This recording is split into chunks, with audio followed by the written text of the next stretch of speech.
There's a reason the Scots want independence and see themselves as distinctive, and that is because they are distinctive. We will now go deep into the roots of history to discover why. The English history of Britain is where we will find the answer. In 465, three ships were invited by Vortigern, the Romano-Welsh king, to Britain.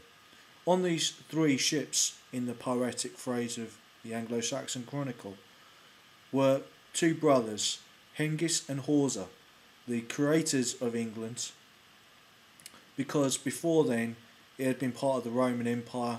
After the Romans left, the Celts of Wales took over the lowlands right up to the Hadrian's Wall and perhaps beyond it somewhat, and sparked tensions between the Pictish and Scots Gallic tribes in the Highlands, who the Romans had tried to suppress but could not.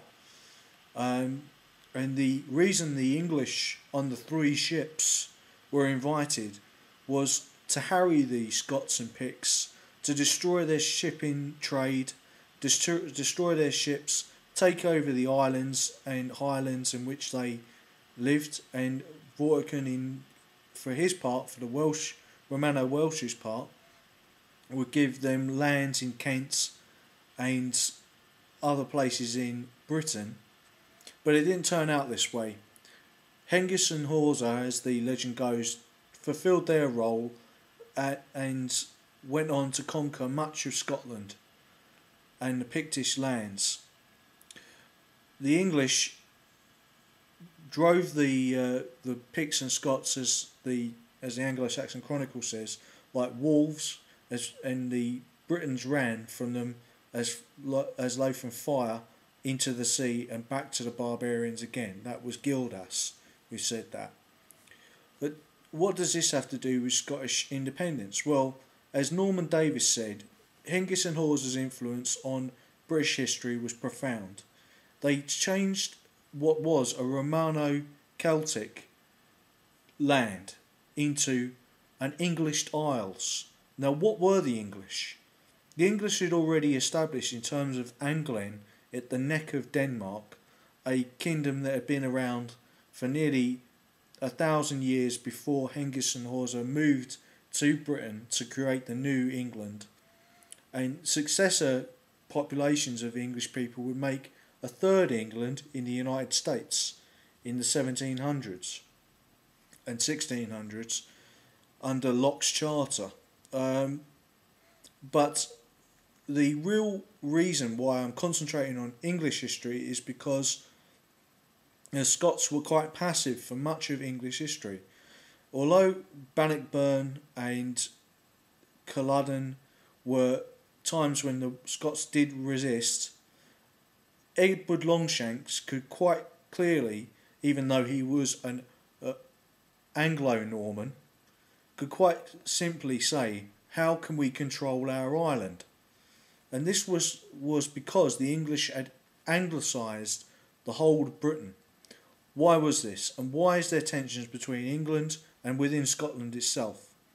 Well, the English were Nordic and Celtic already before they reached Britain, but they included Germanic soldiers from the Hunnic tribes among them. Now, these people, the Germanic people, are quite different from the Celts or Nordic people, and the Nordic and Celtic people are quite close together in terms of ethnographic research. But the people who lived in Britain already may have already been influenced by the Germanic people in their movements to and fro, particularly in Scotland and the Midlands. The Romans used Germanic soldiers there to keep the populations down because they had a mercenary cooperative agreement with the Roman army. And then there was the fact that the Frisians, who were also a Nordic people and part of the English alliance, the Germanic alliance, which defeated the Roman Empire in the west, also used Hunnic Germanic infantry to guard the Hadrian's Wall.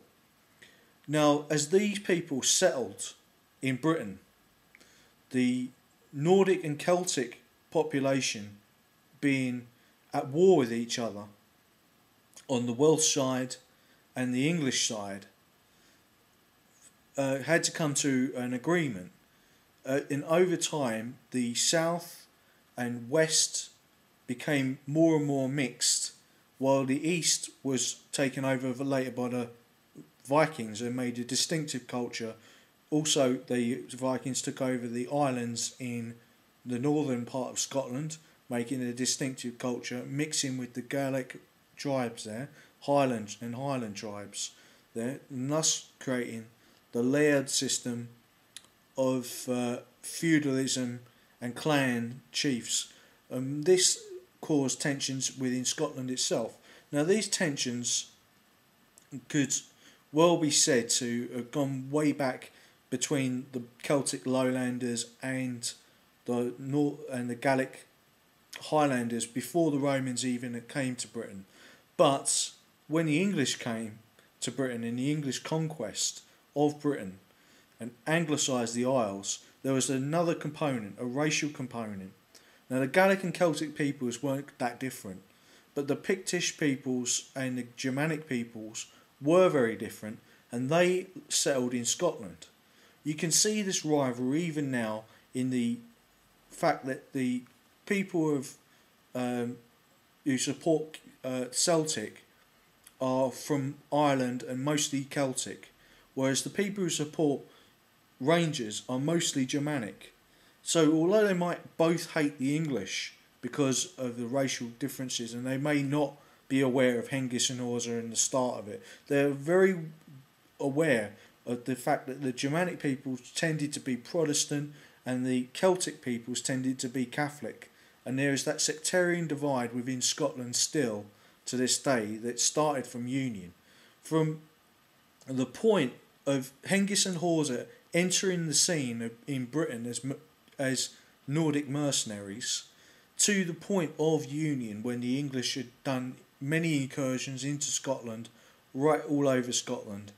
The lowlanders, who were Germanic or Nordic in Scotland, favoured English people because they spoke the same language, they had similar cultures, and although the English, who are Nordic and Celtic, may have no racial kindred feeling with the lowlanders did with them.